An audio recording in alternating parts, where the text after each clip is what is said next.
Welcome to the Culinary Mechanic Podcast. I'm your host, Simon Zatyrka. Uh, if you were listening recently, you got to hear my conversation with Josh Sharkey, and I mean, it was so good, right? Like we just got going, and I've found that in a perfect world, these podcasts for me are live somewhere around 25 to 30 minutes. Because to be perfectly honest with you, y'all don't listen past 30 minutes. Yes, I'm watching you. And so that's cool. Like we figure it out, we do something about it. But the conversation is so good, and he's got so many great things to tell us. And I feel like he and I kind of hit on some cool things that I couldn't just throw it away. Like I had to split it up. So I've done this before, and it worked fairly well, and people seem to embrace it. So I'm trying it again. This is going to be part two of Josh Sharkey from Mies. So I just hope that you guys enjoy it. Please keep listening, follow, subscribe, check it out on YouTube, the videos, see my ugly mug, check it out. Otherwise, it's Apple Podcasts, Amazon Podcasts. You know the deal. Do the thing. You know, I'm not gonna lie. I've heard you on a bunch of podcasts, and I freaking love this story. So I want people to hear it. Will you tell us kind of the inception of Mies, how that came about? Because I think it's a phenomenal thing. And I will, before I let you talk, I will say I've worked with a ton of software, right? I have worked with a ton of different restaurants and companies, and seen a bunch of different things, and I've used Mies a bit, and I can't tell you how like intuitive and smart it is. So I love that like somebody's doing it from what I would describe as our angle, right? As opposed to starting from the numbers and then working out, and then maybe we get a recipe component that maybe looks good, right? Maybe feels good hmm or is workable. So please tell us Yeah, how that sure. became. Absolutely. And I think if it's okay, I'll share a little bit of a couple other things that were part of the Inception, not at that time, because the original Inception is a little bit novel, right? This was 2003. I was working at Danny Meyer's restaurant for Chef Floyd Cardoz at Tabla, and in the mornings I worked for free at the Celamaria under Chef Dan Latham, it was Mario Batali's Celamaria, and we were making salumi all morning. So I would come in at 6 a.m. and just start cleaning intestines and making, prosciutto and pancetta and coppa and lomo and before I would go to work.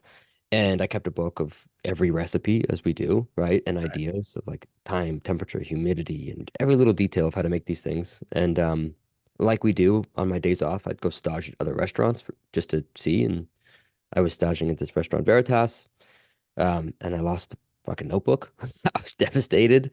And I've lost notebooks before, but this one was just like the end of it. I was just about done with this one to put it away, and it had so many recipes and so many ideas and so much detail. So the novel idea originally from way back when was, oh my God, I want a digital recipe platform because I can't just write these things in a notebook. Now, again, back then it was novel because there was nothing. There was no Evernote. I don't even think Google Docs was around. Now there's a lot more things you can do to digitize, things, but what we've grown into is far more than that. And I think, if you fast forward, that idea stuck with me as I went to more restaurants. The next restaurant after Tableau was Boulay, and there was no recipes. And so nothing, I was blessed once Evan Rich wrote down the recipe for the pomme puree of just the ratio of butter to potatoes. Otherwise, just nothing. And you just had to figure it out. I'm like, this is just dumb, right? Like classic dishes like the ocean herbal broth, and there's just no recipe. I'm like, um, so then that sort of stuck with me of like, okay, nothing's gonna scale if you don't have documentation. And I kept like, growing from there. And I also like I had a hard time because I'm like, how is this supposed to be made? Because someone would show me something and then Boulay would come and say, that's not right. I'm like, okay, how is it? What does right mean? What is it supposed to look like and feel like and Right. taste like? And what's the recipe? So that really stuck with me. And then, I went to work for Great Coons after that. And, one, we everything was a recipe, which was awesome. And we did have a tool. It was like I think it was called like food something. It was, I mean, it wasn't good. It was a very archaic system. And it was just to get a cost. It was like we never used those recipes. So we had our recipes, like we all know, like in a book, and then we had like this system that was like costing recipes. Waste of time. But I remember one time um, we used to go to a festival in Lumiere in Montreal, and we would sort of take over a kitchen and do a tasting menu in that kitchen. So every year, I mean, you had Awesome. amazing chefs like, from all over, whether it was like Pierre Garnier or Danielle Boulou or so, like all coming and taking over kitchens. And so we took over this kitchen, and we had this whole tasting menu, and it was just Gray and I that would go. And it was just me and their entire kitchen, and I was like, and me being me, I was like, everything has to be perfect, obviously. So I was like, how am I going to get all these people to make this entire tasting menu the way that I need it to be made? And we had like our very classic truffle soup, there's so much detail in how you make that, and the blanquette de veau and the veal belly, getting that right, and all these things. And so I I literally made videos and DVDs and sent them to the restaurant like a month ahead of time of like Wow. every dish of how to make it, and the specs of what I wanted. And this is what a veal breast looks like when it's what we want, and this is what we don't want. And this is exactly how you make the truffle soup, and you have to saute the shallots till they look like this. And this is how much you want to crash it, and it should look like this, and the color should look like this, and it should be a slight purple hue, and don't add the truffle juice to the end, like all these things. And I like recorded it all because it's like, I don't know what I'm going to do if I just get there and I'm supposed to, do this tasting menu for 200 people over the course of a couple days with this whole team. And it's just me because Gray, is not he's not on the line. He's, schmoozing, which is he should be doing. So that was like this other sort of piece for me of like, one, why are all our recipes here in this book? And then we have to duplicate them somewhere else. Poor Jay Lawless broke his arm. He was a sous chef, so he spent like 3 months just writing all the recipes into this food system in like readable way, just for like costing. So now we have like duplicate efforts, and you're spending time on that. And there's no place for us to document how to make these things. Because Right. like when you see a recipe, if you look back like 10 years ago at a recipe, for anything, it's just a list of ingredients, and it might say a couple things, but there's Right. no way you could make that thing again. So that was sort of like a follow on of like each time this thing was happening, I was like, man, um, why doesn't this exist? And then I opened my own restaurants, and I'm like, oh my gosh, I need a real profit margin on these things. Like we're selling. I mean, I opened a restaurant where we were selling like, you know, thousands of hot dogs a week, and we were making our own sausages and our own sauerkraut. I mean, all these things, and I had to understand profit margins. And I did, and I was like, how am I going to do this? And so I built out this whole thing like everybody does. And so finally, it's just like, what the heck? This is crazy. Is there any software that does all these things? And the only thing I could find was inventory software, Yeah. finance software. And I'm like, I don't need to make an invoice of my recipe. I need like to make a recipe with all these things. So that's how Mies was born. Is I finally was just like, okay, no one's gonna build this, and I don't know how anybody would build it if they haven't had the experience of what I've gone through. So I just, Right. said screw it and sold the restaurants into this. Uh, thank goodness.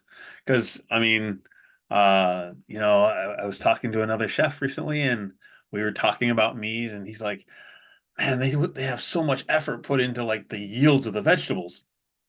I'm like, yeah, but I worked for corporate restaurants, right? Like you're talking about recipes and whatnot, and I'm thinking back to like 2011 and 12, and here in Seattle, I helped a pretty large corporation rebrand a restaurant. And I got taken to corporate office, and they made me sit in a fucking corner, and like they would hand me my recipe book and go, these 100 recipes need some love because they're not like the database administrator was like, they're not ready yet.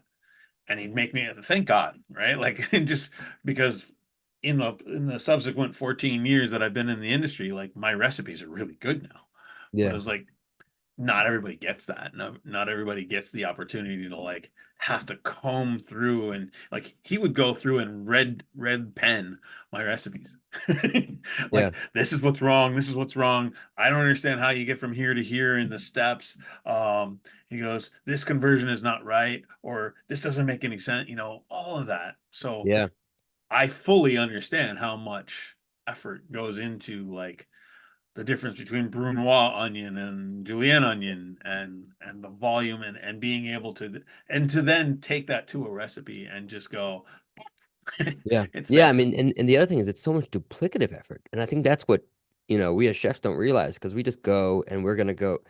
First of all, most of us obviously don't go and weigh, okay, how much did I lose when I peel this and dice this? That, you're just kind of guessing.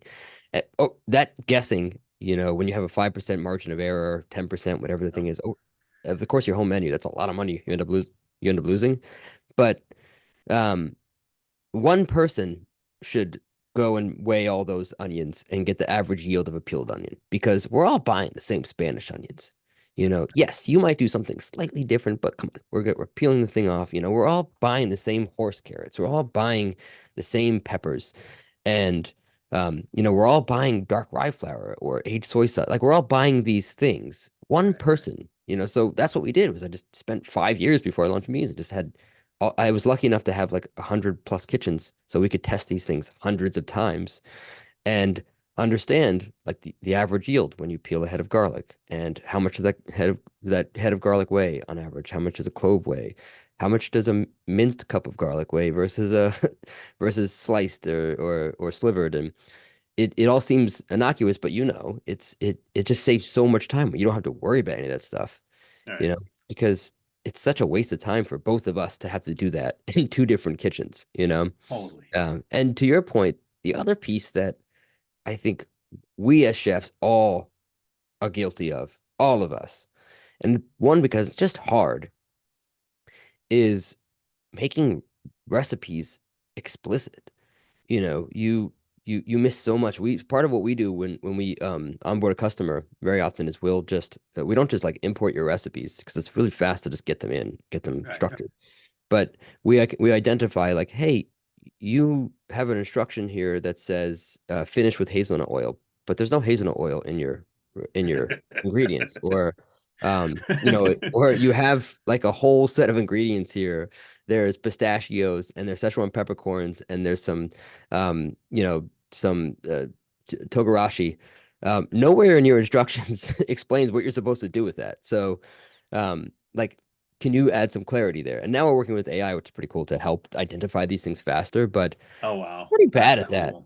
We're pretty Oh, bad at like awful. being explicit. And then we expect people you know, to execute this recipe that we want. But there's way more that's just left to chance. And like any of us, like most of us are pretty particular about what we want. And it's funny, Totally. for as particular as we are as chefs for what we want is the other end of the spectrum of how vague we tend to be with how we want to get that done. Well, I'm not gonna lie to you, right? I so thoroughly believe in documenting, right? Document, document, document. I fucking hate writing recipes. Yeah, sucks. It's so important to me, but it's like, oh, this is awful. I had the opportunity to work with I was a whatever, I was basically a regional chef for a small company, and the culinary director, his job was to be creative, and my job was to tether his balloon. Oh, yeah. He'd be out here, and I'd say, I'd take you after a while, after a few years of working together, I'd look at the recipe and I'd go, all right, let's go in the kitchen. You show me what your vision of this, of like where this lives on the line, how, and he'd be like, oh, and then you pass this over here, and then this person does this, and then they pass it back. And I was like, nope. Yeah, Nope. yeah, I was like, you can't do that. He's like, why? I said, because in the middle of a Friday night, you're gonna have like something deep fried that's not supposed to be deep fried, and you're gonna have something, it's just like you can't go in two directions. yeah. So either It, give the mise en uh, place over there and pass it this way. I think, Simon, that's also one of the things that, you know, creates the propensity for greatness with a chef if they do other things is that when you're a really good cook, just think about, the sort of like the little micro business that we create in our station where like Yeah. every single step counts. And I know that like when I turn around, my spoons, my Bain Marie of spoons need to be here, not here, because my saucepans are here and my plating station is here. And that extra step times, 400 steps in an hour is going to slow down this. And I know that I want my salt on this side, not this side, because when I'm seasoning, I'm going to do it after I add this things. All those things that we consider and like where we store, the backup, salsa verde versus where we're storing, the backup fish or all those considerations are just preparedness and planning that we take for granted is like a really, really valuable skill that you can then deploy to so many other things that you're going to do. And it's a skill that every single good cook has, you know? Yeah, you just said two of my favorite words.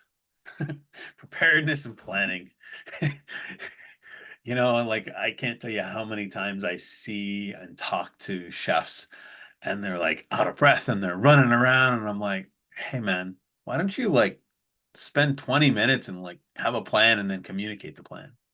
When I learned to do that, my efforts multiplied and Yeah. it just changed my life. Like somebody actually said, stop, get organized, and then tell me what's happening so that I can help you. And I was like, oh, okay. Yeah, But what's really interesting is, and I learned this a long time ago, actually at Boulay, I realized that like to be truly creative, you have to be really prepared. And it sounds like like a contradiction, but I remember, Boulay would come in and like at 5, right before service, drop a whole pig, and a whole bunch of vegetables from his garden and just change the whole menu. And we would have to, basically go and be like, okay, I have to go make fresh pasta, right downstairs and make that. I gotta go confit this fennel and I gotta go pass this like pork fat through a tammy and juice this parsley and doing all of that. If I wasn't already ready for service, it would be mayhem. And yeah, you can't really innovate unless you're prepared because everything is gonna come at your way. Chaos will always happen in anything that you do. That's not just relegated to cooking. And the more prepared you are, the better. I know I want to be sensitive. Like some people, they just don't operate that way. They're more ad hoc.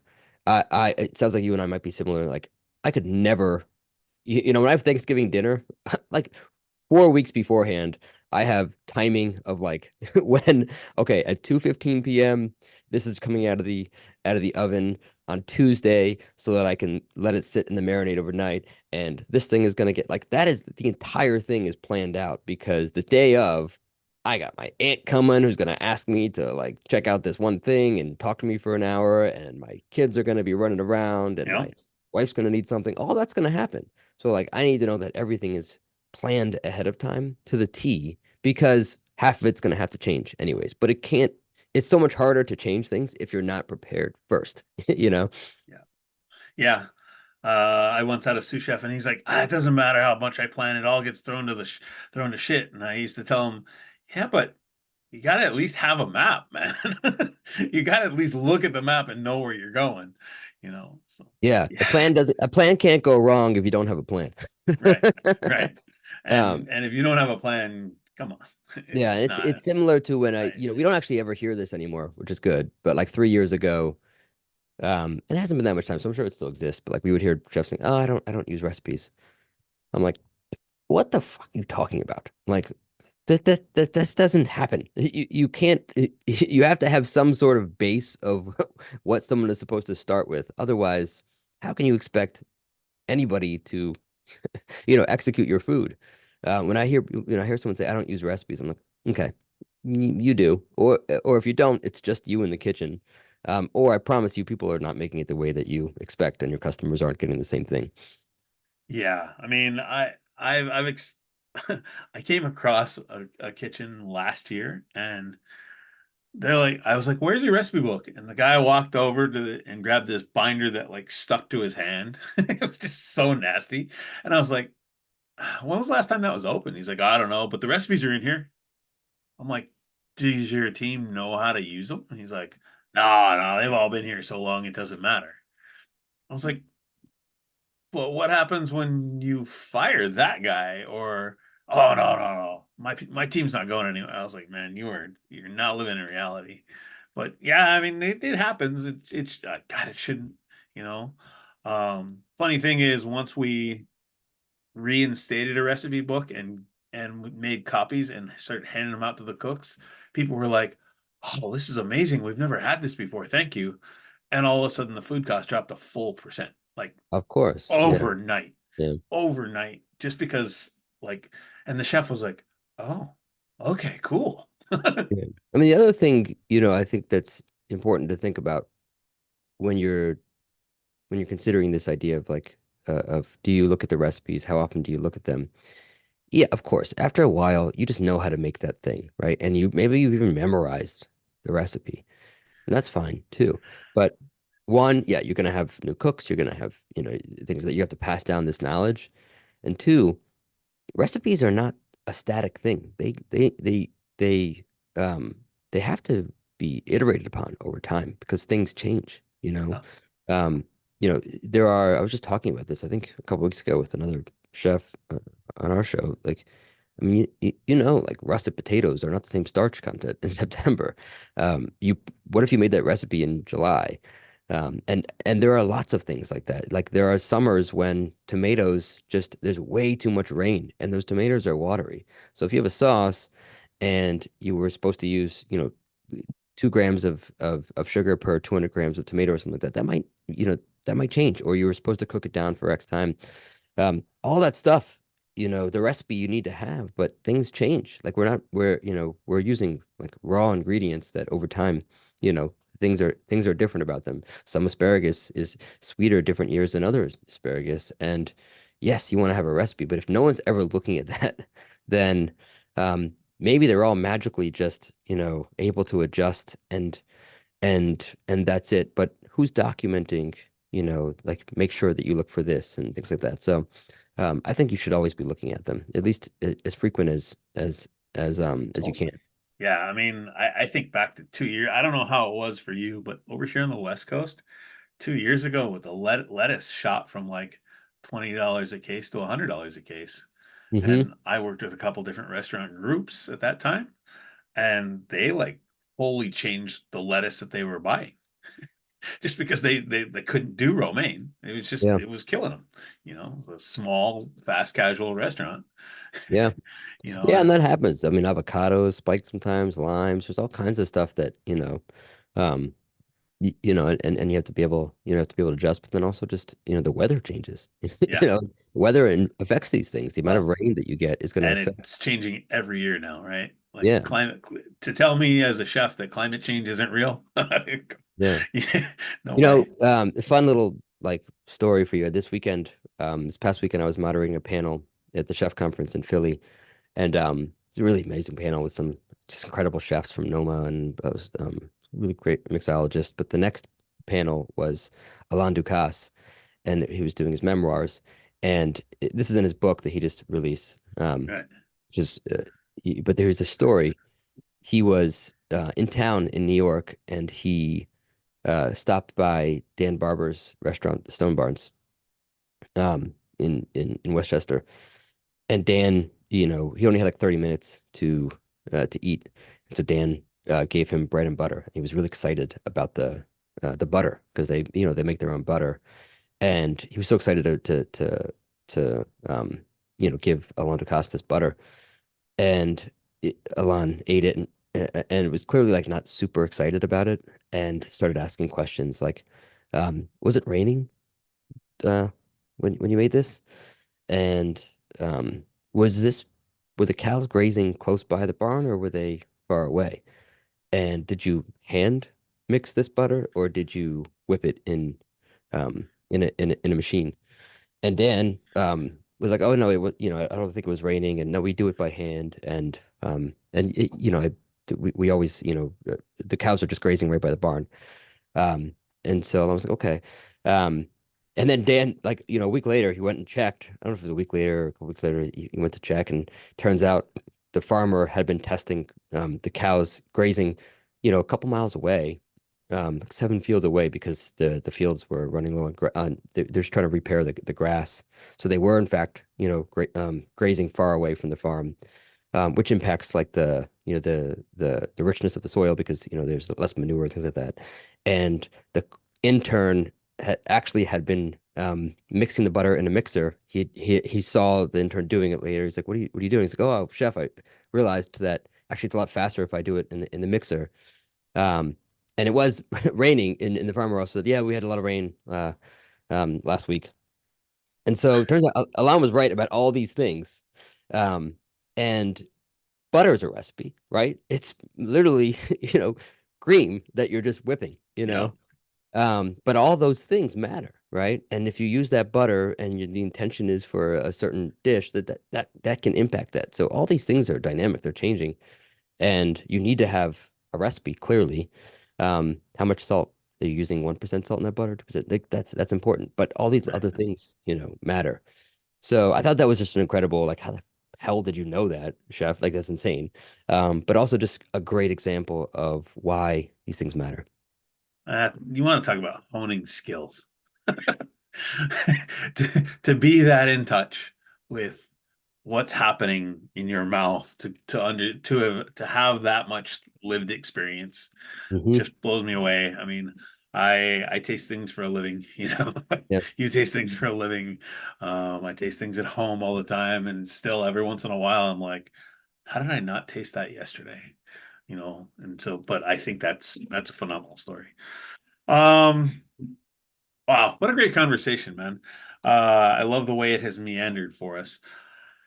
You know, one of the last, I think, as somebody who has gone from cook to chef to business owner and now tech entrepreneur, um, I'd love for you to share. I don't know, you got some thoughts for us on like for those fresh young culinarians or not so young, but just people starting out in the industry. Like, what would you like to pass on if there's nothing else to pass on?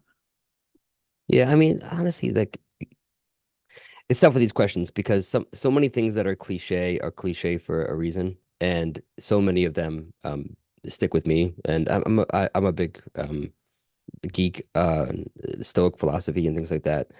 But a couple things I'll say is one, um, you know, it's going to take you a lot longer than you think to accomplish what you want to accomplish. But I promise you, you will if you keep at it. The most people just don't keep at it long enough for it to work. And as long as you keep at it, you will, you will succeed. It might not be tomorrow. It might not be this year. It might not be next year. But if you really want it, it will happen. And I think that's something that people take for granted, especially when you're younger, take for granted. Um, and you look at a decade and you're like, oh my God, I don't even think about that far away. But if you can think in terms of decades, it's incredible how much you can accomplish. Yeah, The other thing I will say that I live by, that's something that I think about so often, is just asking myself, how am I complicit in um the conditions that I am experiencing today that I say that I don't like? If something is going wrong, whether it's with my team or my life or my family or my business, the first thing I ask myself is like, how am I complicit? What part do I have in this? Because there's always something that we can control, and that's kind of all that matters, because everything else is out of your control. You have to accept it. But I always ask myself that, and it's served me pretty well, throughout the years. I love it. I love it. I gotta say, you broke some of the cliches that are on that have come through this podcast for me because you didn't bring up Bourdain's Pirates. Yeah, yeah, I mean, I've talked to folks all over the country, and every one of them is just like, "Oh, we were a band of pirates." I'm like, "Oh my God, okay," you yeah. know. But I just love it. I think that acknowledging the role you play in something is pretty freaking powerful. I Josh, appreciate thank you it. so much for joining us today, man. I just love it. I love that you've got a different take on the world given that what you've been able to accomplish. I can't wait to see what's next. I can't wait to see kind of how Mies continues to evolve. Um, and for me personally, I think that looking out into the future, I'm interested to see what other people do to riff off of what you have begun with Mies, because I feel like you've kind of changed the paradigm of what restaurant restaurant management software can be, And so I think it'll be interesting to look 3, 5, 10 years down the road and go, oh yeah, well, oh, this is the common thing. Well, yeah, I got some news for you, pal. That was me's, and it was a good while ago now. I hope so. I hope so, man. Well, thank you as well. And I appreciate you, and I appreciate you, taking the time to do shows like this and helping. And I'm excited to see you grow as well. Well, thank you very much. All right, brother. Um, to all of you out there, thanks for playing along, and we'll see you next time.